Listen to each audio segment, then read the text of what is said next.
The presenting partner of today's episode is Saxton Speakers, Australia's leading speakers bureau. At Saxton, they know that the right speaker can be the most powerful part of any event, leaving a lasting impression that sticks with your audiences long after the final applause.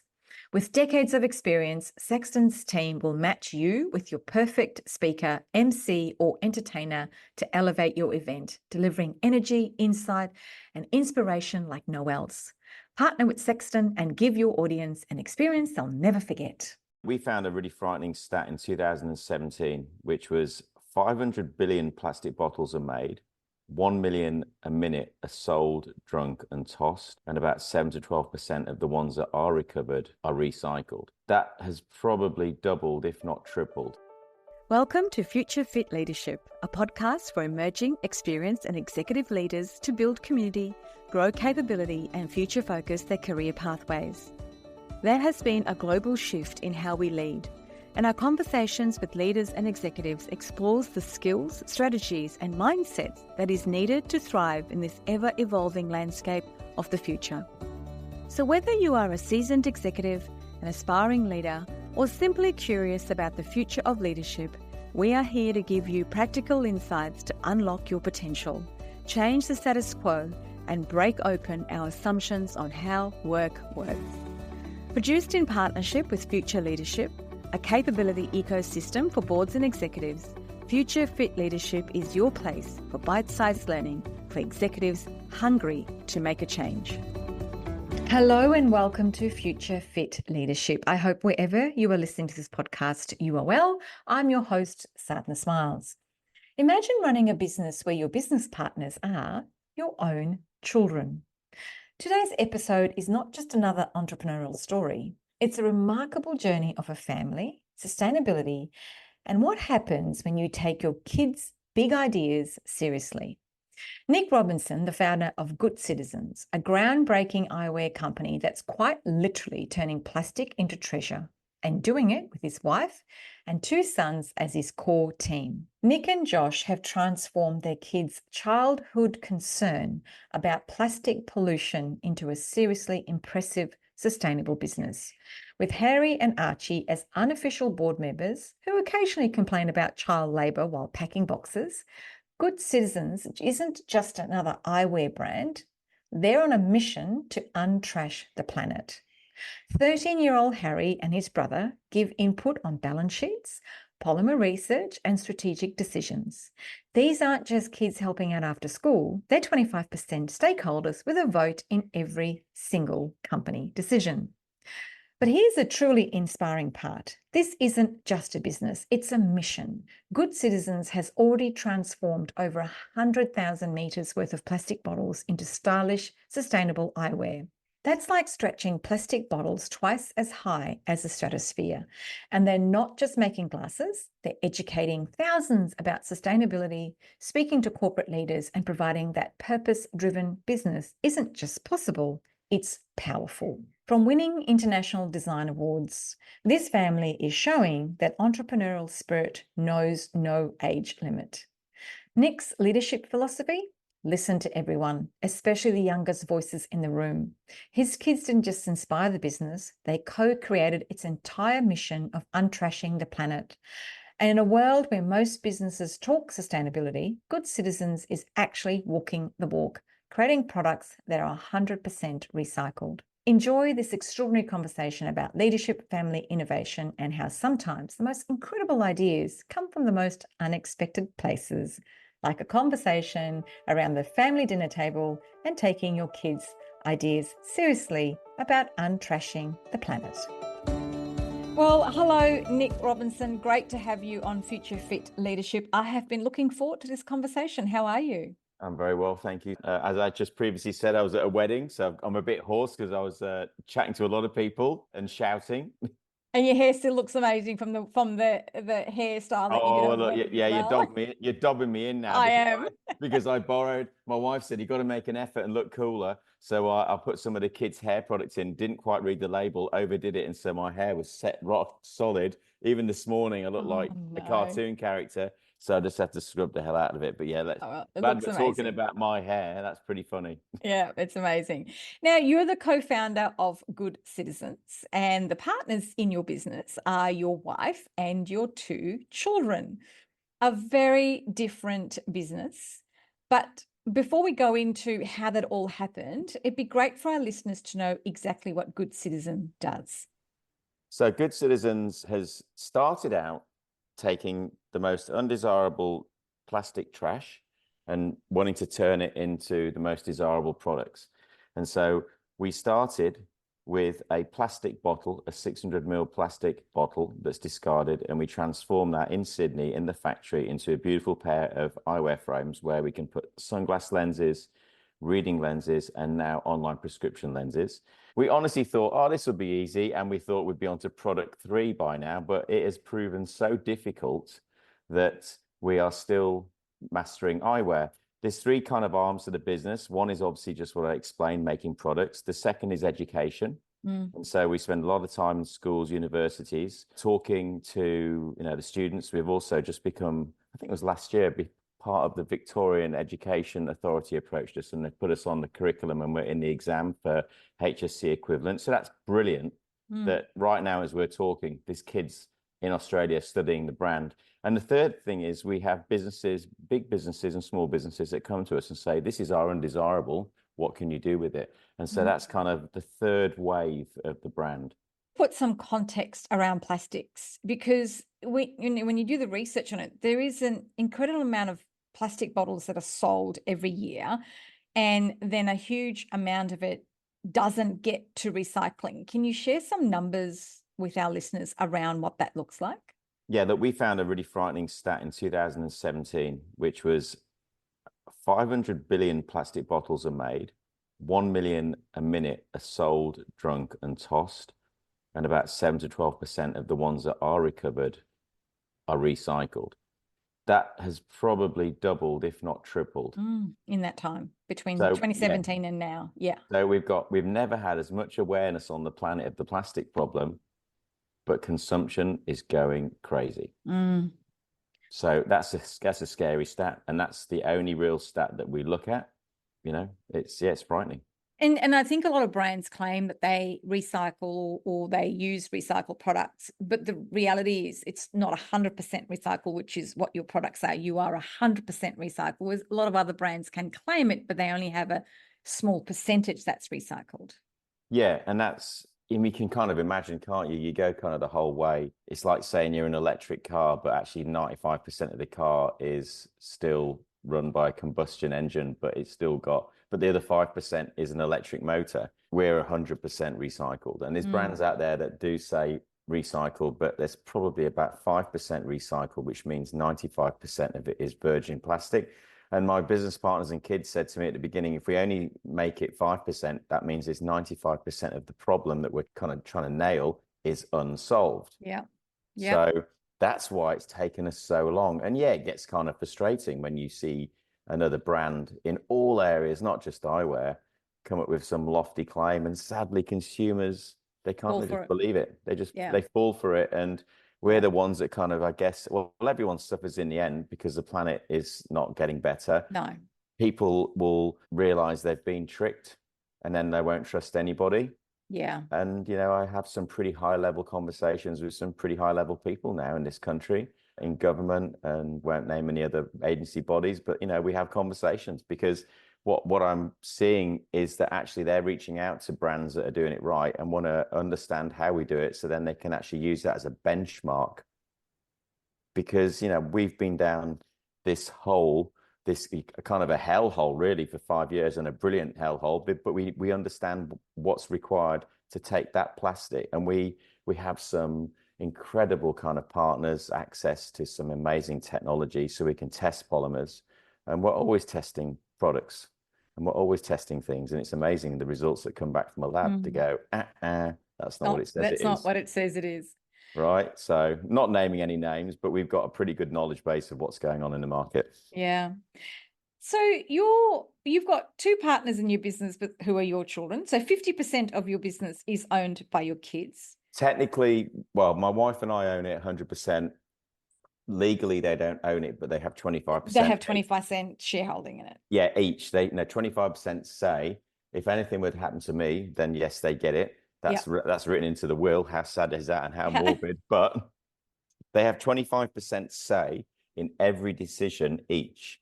Right. And what's interesting is I've heard them talking together in the garden, and it's like this management split, like I reckon we should say this. And I like that. I encourage that. Yeah. And there's a funny story of the kids at school. One of the parents rang me to say, I believe my son has bought 2% of the business for $5 and has a shareholder agreement letter. So the kids had gone to school and sold part of what they thought they owned of the business. And I thought it was great because they'd actually worked out what they bought it for now and what it might be worth. And they said in 10 years' time, it'd be worth $500. So I just love kids. Love it. Love it. How did this idea originate? Like, did you sit around the dining room table? The kids come up with the idea? How do you end up in a business with your kids? I know, legally we understand the terminology behind it, doing what you do today. Well, they were the inspiration. They were learning at school, and Harry had an incredible teacher that was very passionate and just decided to talk about it in the class. And he'd watched, they have access to YouTube, and they'd watched some David Attenborough snippets and then watched all the documentaries, and they kind of pieced it together and realized that the world is drowning in plastic. And for them, they don't have the adult brain where they can have perspective on what's actually going on. They just really deeply thought that the world was going to end. So they just came home and said, can we do something about it? And I was coming to the end of a consulting gig, and I just said, actually, I'll put a bit of time into this. It looks interesting. And that's how it just snowballed, because I said, actually, there's some potential. And we'd gone out as a family and we're collecting trash like anybody else does. We're just doing what most people would do if they saw some rubbish. We had this little collection, so we went and got it out of the garage and looked at it and found that plastic bottles were a big problem. What I love about the background of this is you didn't actually start by saying, well, we're going to create sunglasses fully recycled. You actually started with a purpose. Can you share with us what that was? And I think the kids came up with that, didn't they? No, they didn't come up with it. Actually, I was working with a guy called Mark, and he's an incredible strategist.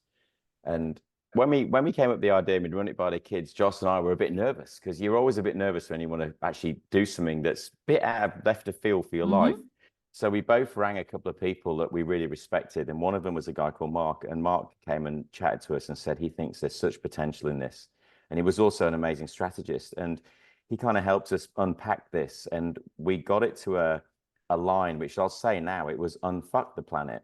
And Joss was like, we can't say that. Can't say that. We've got to go back and pitch this to two kids, which are 9 and 10 or 8 and 9. And it's like, yep, this is your business. We're going to have some unfuck the planet t-shirts. We're going to have some unfuck the planet stickers. You can give them to your mates at school. You can imagine the hoo-ha. And so Joss said, let's untrash the planet. And so she basically, this was like 2018 or something, right? It was a long time ago. And those 3 words are our rallying cry. So those 3 words are I guess, it's a principle, it's our purpose, and we run every decision, everything through that. And if we're adding to the trash, we stop. If we're untrashing the planet, we continue and try and optimize. So that's really, it's the thing that people get behind. It's the thing that they believe in. It's the action. And very thankful to Joss, very thankful to Mark. Well, I think Untrash the Planet is a very more saleable tagline than the first one you perhaps came up with. It's a bit like Nike, just do it, isn't it? But we'd love to be at that level one day, maybe, hopefully. You also came up with 4 principles, which you wrote down and agreed to as you started on this journey. Share with my listeners what those 4 principles were. Yeah, so when we had the idea, I was just trying to talk the kids out of doing this, because that's what adults do. They just kind of get stuck in their head. So I said, look, we need a business plan. And they were like, okay, write a business plan. I'm like, they're just going to fall asleep after 5 minutes of even looking at a business plan. So I said, let's write some rules, some principles. And we wrote 3. Only use 100% recycled waste. No one or the planet should be harmed, and it should be repairable. And Harry went, we need a 4th rule, which is everybody who works for us gets time with their loved ones. And we kind of stopped and went, what do you mean? And he said, well, my friends at school don't see their parents because their parents work really hard and they come in, they have dinner, they get back on their laptop. So we shouldn't have that in our business. And that has become an incredibly centering principle, that last one, because it is so easy to work 7 days a week. I am absolutely guilty as charged. But as, you know, the founder of the business, often is nobody else that's in charge, you know, running so many parts of the business. Joss is running her half of the business. And throughout the year, when we're in production or design or, you know, polymer research, it all kind of comes through me. I'm the gatekeeper. So I'm constantly, we work with different people all around the world on different time zones. So that's difficult. But people that work for us in the factory, people that do, you know, work in the workshop, they don't work weekends. It's just a principled rule. It's amazing how you can see things differently from the eyes of kids, isn't it? Because if you'd had adults sitting around the table and somebody had come up with that idea, we perhaps wouldn't have paid as much attention to it. Yeah. And it's, you know, it's, people just think it's really good to work nonstop, and it proves.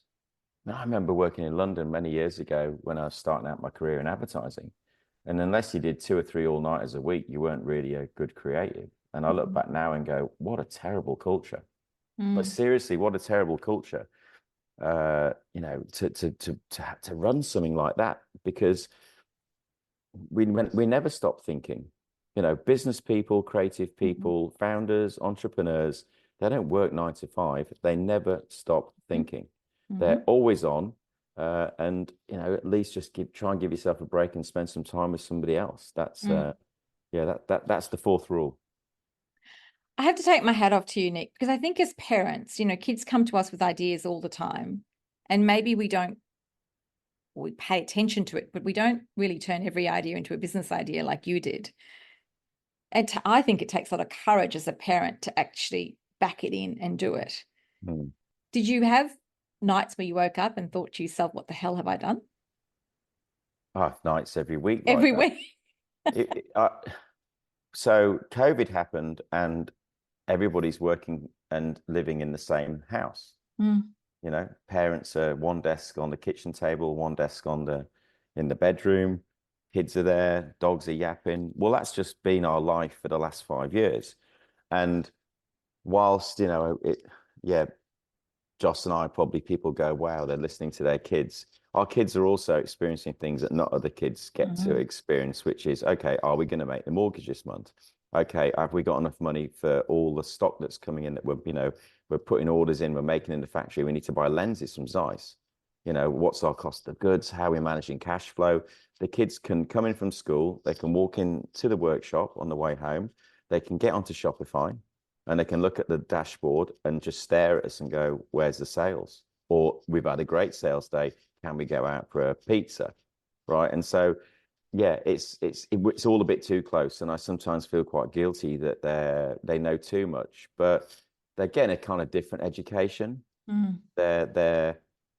We just have to, Joss and I have had to really kind of put some rules into place that once we're home, we try not to talk about work. How do you keep your kids balanced? I mean, it's one thing to keep adults balanced where you don't work 24 hours and you spend time with family, etc. How do you, when your kids are quite young, so how do you keep them balanced between it's time to play cricket at school or on a weekend versus how many sales have we had?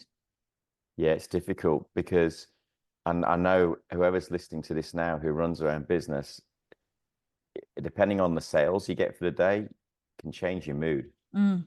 And I know people say, oh, it shouldn't be like that. But if you get, three terrible sales days, there's so much technology and analytics. It's like panic time. So that's difficult because the mood, I'm very guilty. The mood of the family can change. Even the dog will run for cover some days if it's not all firing. How do we manage it?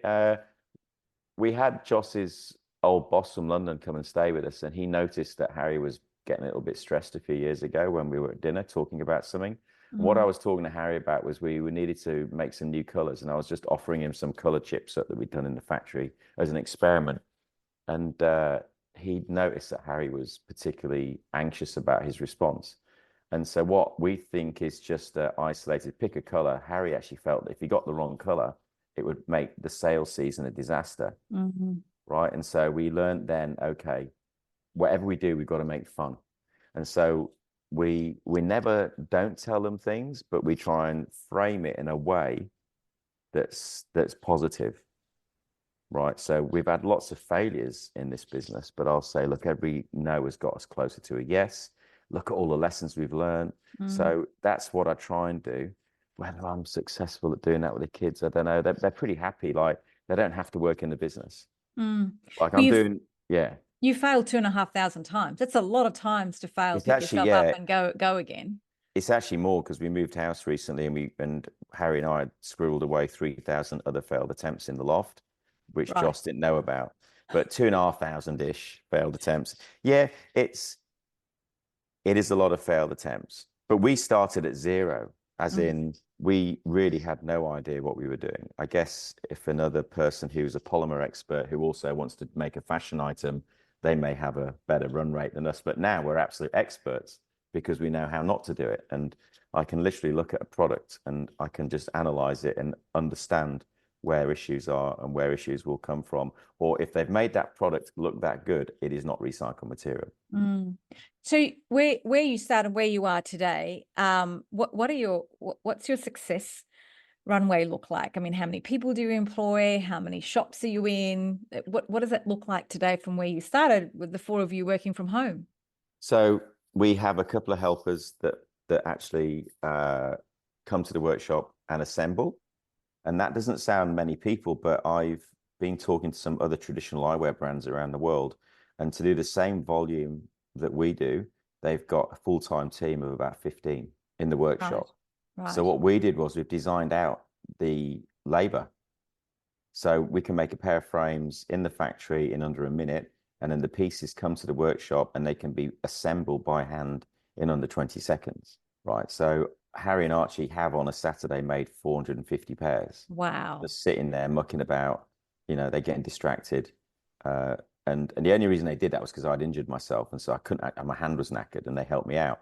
So we've got a couple of helpers that do that. When we are doing production runs in the factory, we have two people. And, it's people go, it's interesting. People want to judge your success by the amount of people you employ. And I find that really interesting. Yep. And I don't know, it's very small, yet we can do a lot. And we also have an amazing dispatch and kind of place where all our stock is kept. And they're people with disability and their carers. And so there's about 4 people with disability and there's about 6 carers, right? And they're paid, NDIS support that. And then we pay the kid with the disability for everything that they do on that day. And that's kind of worked out on a box and item. And so they do all our dispatch. We've got the factory guys and we've got the people in the workshop. And then Joss and I will manage the business. And then we have a social media agency. And there's, there's someone that runs that agency. And then we've got 2 or 3 people working across Google and Meta. And we do our own Klaviyo. Like, that's just something we've kind of picked up on ourselves. And then we have our plastic collecting partner. And then that's something we just fund. And we have also our carbon offsetting partner, but they're not that we give a portion of our sale to those people. But it's a very nimble team, but it's one that could scale. So if you think about it, if we get 1 extra helper in the workshop, then we can triple volume. Yeah. Pretty interesting. But we started, yeah. But we've got a process that doesn't require people, and we've even been working to try and build a robot which can replace.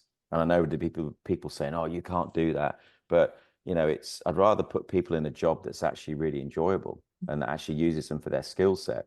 And I do love the precision of robots. We have 3 robots in the factory and they're called, one's called Hugh, one's called Robin, one's called Andy. And the kids name those 3 robots after the first 3 citizens that bought our product. And there's a little sticker on them. I think that's brilliant. That's brilliant.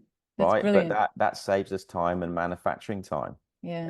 And energy. So yeah, I want to pick up on that because when I was doing my research to have this conversation with you, and I'll confess I've ordered my first pair of sunglasses because what I love about is that you have a terminology called bum proof. And I think everyone listening to this will know that most of the time we break our glasses because either we sit on them or somebody else sits on them. I don't know how many glasses my partner has broken because of that.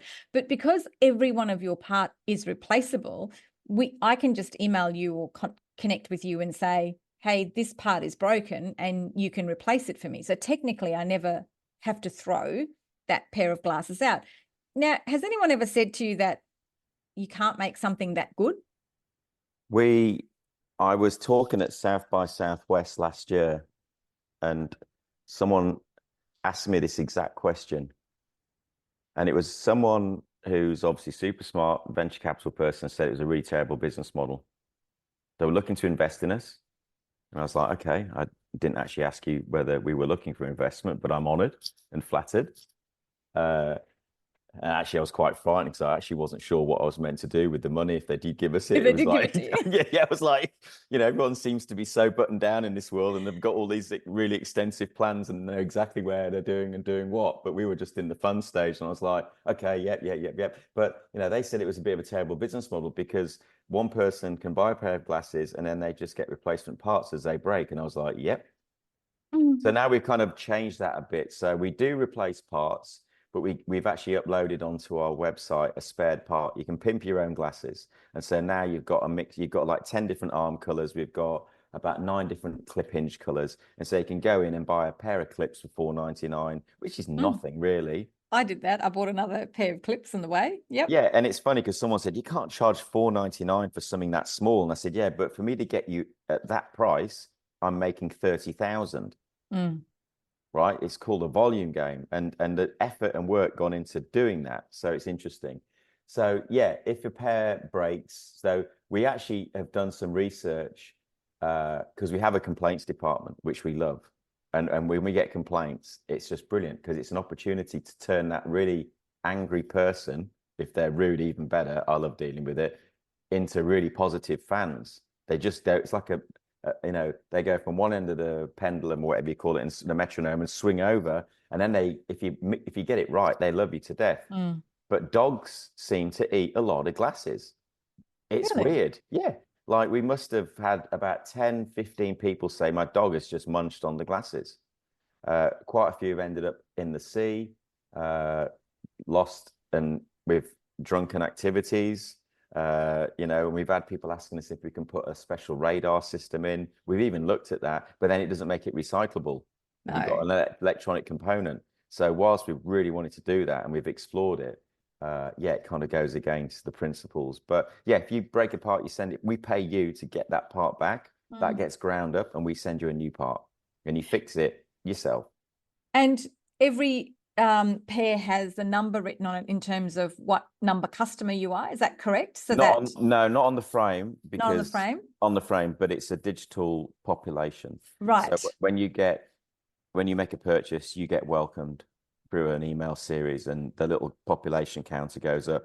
But we realized early on, as a bit of a glitch, that if you've bought and you buy again, you don't get another number. And one person came and bought 350 pairs. And so on our population counter, it's just like one person, but actually that person's given them to 350 staff as like a Christmas gift.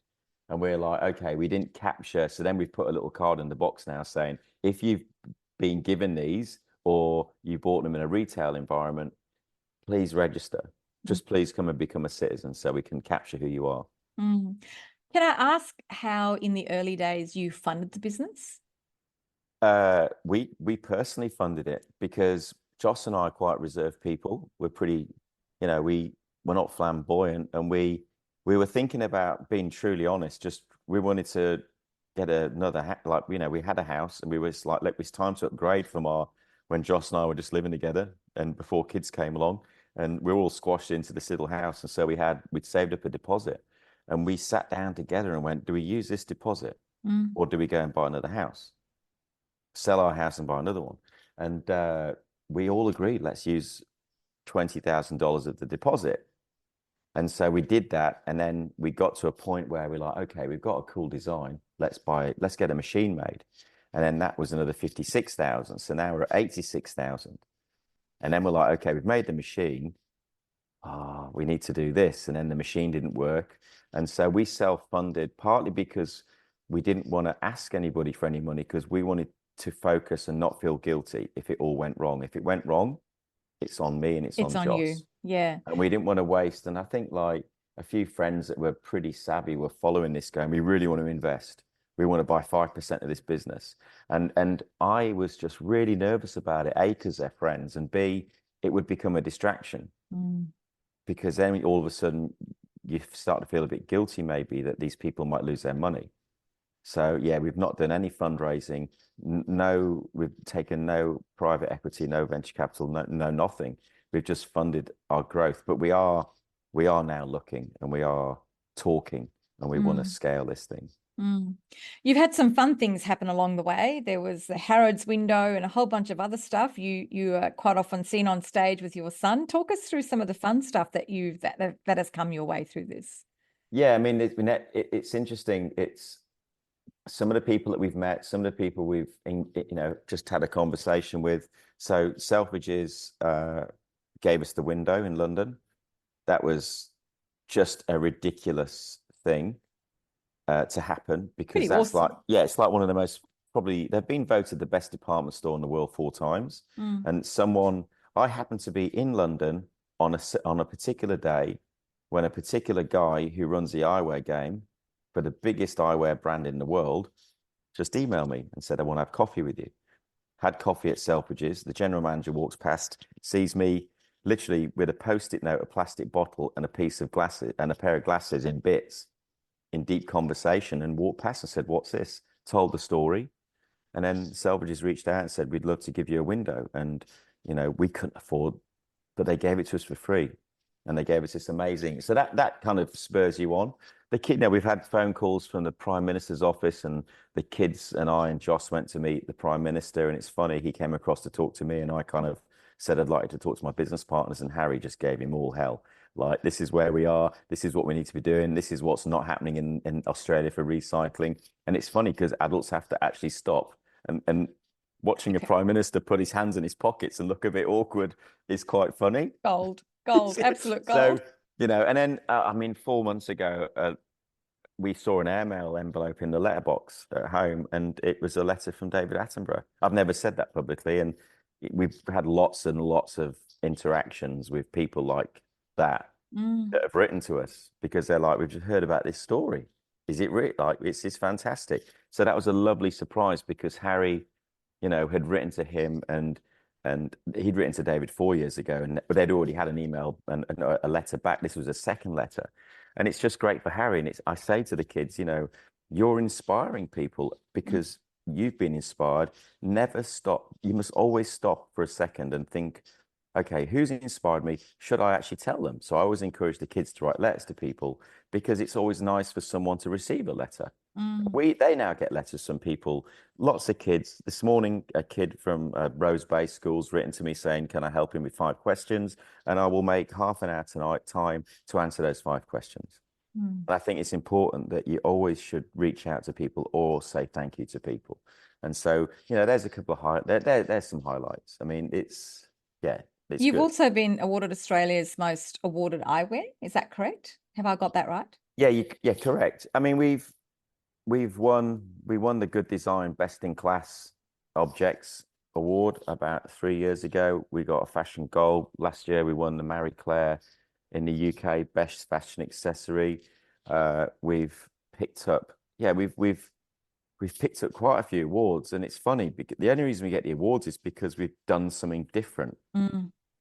Right, we've just looked at eyewear differently, and we've looked at materials differently. And so, we've just picked up a whole load of stuff. And I used to be in advertising, and that's such a game where everyone wants to talk about their awards. And I just was not interested. But the kids sat me down and said, Dad, we've beaten everybody with a plastic bottle. So this is good for the world. And so, we've become the most awarded eyewear prescription readers brand in Australia. Doesn't make us huge, but it just means that what we're trying to do is important.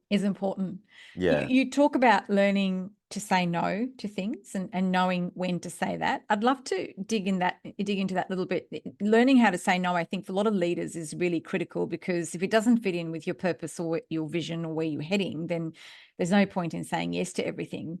But on the flip side, how do you know what to say yes to? And you go back to the original conversation with your kids around, we are going to do this, and saying yes to that takes a lot of courage and confidence around what you want to be able to do. So talk to me about both sides that scale, when to say no, but also when to say yes. Yes, that's a good question.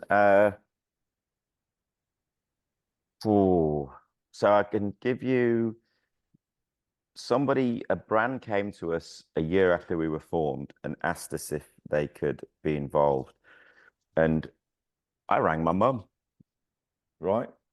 Only because I'd rung my 3 advisors and they didn't answer the phone.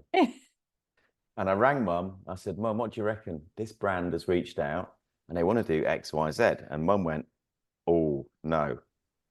And she just got into my head and she's like, no, they're not good people. And she was right. They weren't particularly on brand. So I wrote an email, ran it by Joss, declined the offer, of which our accountant said, that's a ridiculous decision because that's all your sales for the next like year and a half, 2 years in one thing done. Like seriously. And then 24 hours later, all 3 advisors rang back and said, absolutely, yes. Yes, yes, yes. And you're like, bad luck, the email's gone. So I said, why? And they said, because you have to appreciate that everyone's on a journey and you're actually going to help this business get further on that journey. But my rationale I kind of still stood by was we were too early as a brand, and people would have said, who didn't want to invest the time to read a bit more, oh, you've sold out because you're working with the devil. So I still kind of think it was the right decision. Now, as we've kind of in market 5 years, we've got a track record, we've got a run rate. And so we do talk to lots of brands. And we had a brand approach us last year who are truly, what they do is terrible for the planet. But I was really interested in turning their really terrible products into a pair of eyewear frames. It was truly like, it kills people. And I said, wouldn't it be great if we could do that? And like Joss and the kids were like, no, Dad, that's just wrong. But I said, but if we can work with them, then surely we can help turn what's going on. It didn't work out in the end, but I was more open to it because people would be less judgmental and say, okay, you're not selling out. You've got to. So that's kind of, it's changed a little bit, and we are prepared to work with people, but we don't want to be used as oh yeah, let's sprinkle a bit of goodness and a bit of greenwashing by teaming up with us. What about the impact you've had 5 years on? And you've done a lot around, particularly the recycle space in terms of the bottles that you've used, but you also remove trash. So tell us about the impact that you've had over the last 5 years. Yeah, so for every pair that we make, 1 bottle for the frame, for the case, and the little clips that go in is 2.5 bottles in the cleaning cloth. So 3.5 bottles per pair is actually used and transformed into something new. We pay an organization to remove 0.5 kilo per pair. This month, for November, it's 1 kilo because we do Black Friday very differently at Good Citizens. And so we've added up, Harry did some sums, and then I got one of my CFO mates to check it because it didn't look real. But if you laid every bottle end to end that's been through the business, it's way over 100,000 meters. Wow. Which is, Harry said that the guy that jumped out, Felix, of a hot air balloon or something for Red Bull, we've gone 2 and a bit time, we're twice him into the stratosphere. And so literally, we kind of do right to our citizens and to say that your 3.5 bottles plus your 25 have got us to space. Whilst we're saving the planet or trying to save it, we ain't going to do it on our own. No. So that's a kind of a nice measurement. But we're truly aware that we cannot solve this. But one of our parts of our business is education, and Harry and I, we were in Brisbane last week. We talked to Allianz Insurance the week before. I think it was 4,000 people that we spoke to. So there's a kid, he's 13, he's on stage, he's just sharing a story, and adults are listening, and chief sustainability officers are listening and saying to their staff, see, there's good stuff in this, we can do good stuff. So we have been fortunate, to kind of track the impact of some of those conversations, and some big businesses have written to us with some stats to say, because you came and spoke to our leadership team, or because you spoke to our staff, there's been this internal change, and we've actually changed our business model where now we don't even need a new business team because our product is in such demand. We don't need new business. Right. And so Untrash the Planet has inspired lots of businesses. So it's a different kind of impact. Yeah. Where do you see yourself in 5 years' time? Hopefully alive. Well, let's assume that you are. Sane would be good.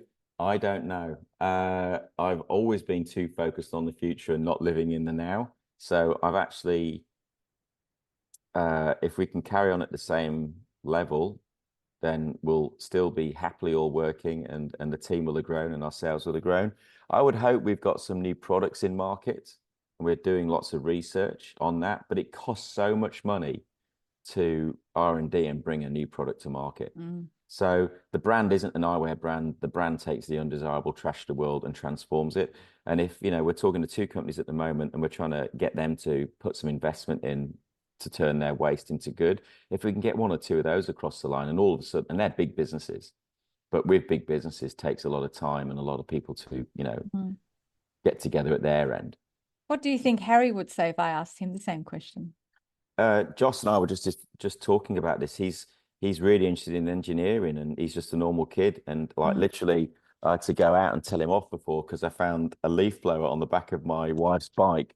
A petrol one. They've strapped it on and they're trying to turn it into a car. And so he's built a rocket launcher recently that fires potatoes out of something. And this is it. He earns money from his public speaking. And so he's got that in an account, and he went to the hardware store, spent 30 or 90 bucks on some piping and all this and paint. And he's just into that kind of crazy. He likes engineering. He likes design. He's got an incredible design eye. Archie's hilarious. He's a really funny character, and he has a different set of skill sets. So I don't know where Harry and Archie will be. I don't know, but I do know that they've learned an incredible amount. What amazing skill sets that they've learned in this journey for when they're adults, right? They don't know what they've learned yet until they probably go to a job and someone says, you need to work out cost of goods. Oh yeah, I can do that. Yeah. I can work out a balance. I can look at the balance sheet. I can look at the forecasting. They know what. It's quite strange when you're chatting with your kids and they go, "Yeah, Dad, but you haven't taken the GST off." So that's a different figure. Like, who knows that at 13? At 13, yeah. Most adults don't know that. Even I struggle with what's net and what's gross, and they're like, "Dad, net is what's left in the net when you pull it out of the water." Love it. Duh. It's like, yeah. How do you deal with disagreements? Because there must be times when the kids think that you should be going in a different direction to where you believe you should be going. How do you deal with disagreements? Well, the big vision of the business, we kind of talk to them about it, and we present options, right? Because ultimately they're kids. There hasn't really been many disagreements, to be honest, because we're just really happy we're still in business. I mean, it's a pretty tough climate. Yeah. We're just happy every time the sales thing goes ding, and we're really happy when, like we're moving forward. So there's not been that many disagreements. We've got a kind of couple of advisors, and there's been some pretty interesting conversations, and there'll be people listening to your podcast, that you can present to 3 different advisors and they'll all say a different thing. How do you manage that? And they all go, absolutely, you've got to launch that product, and you've got to do this. And it makes sense in that moment. And then you come back and you're like, oh, is that right? And so, Joss and myself have complete visibility over how we're feeling, what's in the business, what's happening in the market, what's happening with our partners. It's very hard to kind of tell that to the kids and to other people. So, yeah, we don't really have many disagreements. And sometimes we've had the kids and Joss gang up on me, but ultimately I'm not, but it's good. It's really good. Someone once said to me, it's called a tailor's dummy syndrome or something, where even if you have to pull it together a presentation and present to some tailor's dummies, you still have to go through the act of creating a presentation and doing all the thinking. Those dummies might not talk back to you, but you've had to actually put the work in. Yeah, so we do kind of monthly meetings with the kids, and we do pull together a little presentation, and we do present it to them. And just that simple act, to tell them where we're at. This is a snapshot. So that's interesting, because you still have the same rigors that most businesses, well, all businesses should have, and most businesses do have, which is, you get together on a regular basis, you look at your sales, you look at your cost of goods, you look at your P&L. And you started this business 5 years ago. So Harry's 13 now. He was what, 7 then? 8. Yes, 6, 7. Yeah, I'm dyslexic, so I think 7. Yeah. 7. And I'm terrible at maths. I find it fascinating that they've grown up in this world of numbers and business and balance sheets and P&Ls, and yet they also have the flip side of going to school and, strapping a blower to your, motorbike or whatever, wife's bike, push bike. etc. Yeah. What does a normal day look like in your family? Arguing when I say to them, right, get off TV, get off YouTube, get downstairs, make 100 boxes, do this, do that. Oh, Dad, this is child labor. It's pretty funny, right? Child labor in your own business, kid. Yeah. I don't know, it's our chaos. It's our chaos. And people say to Joss, how do you work with Nick? And it's like, yeah, it's quite easy, because once you ignore him when he's doing his certain rants around the workshop or the factory, it's totally, we all bring the best out in each other. Yeah. Yeah, I don't know, normal day. It's like, even the kids' friends, that they'll come in and go, can I earn $10 an hour, Nick? And Archie has outsourced Harry a few times because he can do my hours. It's funny, the way they look at it is, if they need something, like they want to go to the beach and buy a cup of ice cream to their mates, they'll come in and do 2 hours work and get $20. Right, so there's that kind of currency where that equals 5 ice creams. Yeah, pretty funny. Yeah. But to them, a little bit of work equals some fun. Yeah, but we don't force them to do it. What is your advice to parents who have kids who come to them with an idea and say, we want to do this? What do you think, Mum and Dad? What's your advice to? Because I'm sure it happens to so many parents. What's your advice to them? Don't do it. Come on. Well, it's like, I don't know. Where are they? Where are the parents at? Because ultimately, if I'd carried on in my career and Joss had carried on in her career, we would have had a very different life. But this has been an interesting kind of 5 years, and I hope it continues. I think just give it the time to listen. So I recently spoke to one of the kids' schools, and they actually set an entrepreneur project up where all the kids went away for 6 weeks and created a product. And then I went back and looked at some of the products. And where we live, it's funny, like all the kids just randomly come up to me in the street, and then their parents go, oh, you're the guy that went and spoke at the school. And some of the projects that the kids came up with, I can see real potential. Like there was 5 or 6 projects where I went, wow, I want to try and get that into the front of someone at Woolies, because that's a really interesting thing. Imagine you could become an incubator for kids with great ideas. Yeah. So then I spoke to someone here, and they're like, can we have a wit round? Because there's a lot of people where we live that have probably got quite a bit of money and a board. And you seem to have all these kids that have got all these ideas. And my wife's like, no, Nick's busy enough as it is. But I'd say to parents, listen to the idea and just have the conversation and get some paper out and just talk about it. And I don't know what the skill sets of a parent are. One might be fantastic at finances. One might be it's a little exercise to go through as an adult, and actually you have permission to fail, because the audience is your child, and it's just an interesting exercise. And you probably find 9 times out of 10 the kid will lose interest within a week. Let's just be honest. Just so happened that I'm quite self-motivated, and Harry was very self-motivated, and Joss was like, okay, this is interesting, we're prepared to risk a house deposit here. But yeah, I'd just say give it some time, talk to them, sit down, scribble on bits of paper, don't get a laptop out, just scribble, talk, share, and just see where the idea goes. You never know. Put a plan together and see where it lands. Yeah, because also these kids are into technology. And so now Harry can come down and say, oh, I've looked at this app idea and I've gone online and I'm using this free app builder and I've built out the app. not even a wireframe. He's built the app in an environment, and I'm looking at it going, wow, okay, yeah, this is a prototype. This is an MVP. And he's like, what's an MVP? It's a minimal viable product. And he's like, okay. You know, I remember, Ray, just very quickly, I remember Dropbox, I heard this story that they were going around trying to get investment and no one would give them investment. And they were down to their last penny. So they created a video, and it was a video of what will be. You put this thing in a box. It was a promotion video, and they just sent it to people, and everyone was like, oh, where can I get this? So they'd come up with all the technical stuff, all the jargon, all the planning and all this. And in the end, they spent their last bit of money on a video that said, this is a box where you put it in, and then it's accessible on your phone, on your laptop, on your desktop in real time. And they're like 50,000 orders came in. I get it.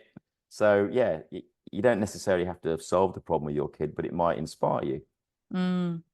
Nik, where can we buy your products? Where's the best place for us to go to buy your products? If you want sunglasses and prescription and reading glasses, you go to goodcitizens.com.au. So goodcitizens.com.au. And then we've got goodcitizens_official on Instagram. And you can just go there. If you go to our website, we've got, I think, 20 stockists around the country. We've got more coming online.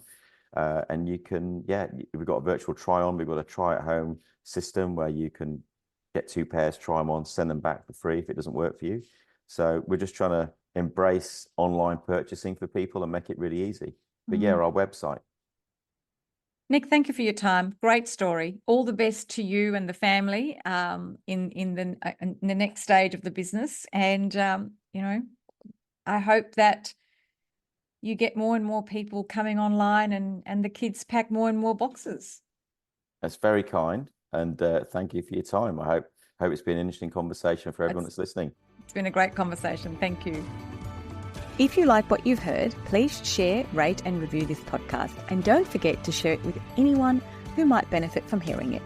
The producer of Future Fit Leadership is Maritza Barone from Guide Your Light Network. If you would like to reach out to me, please DM me on any of my social media platforms.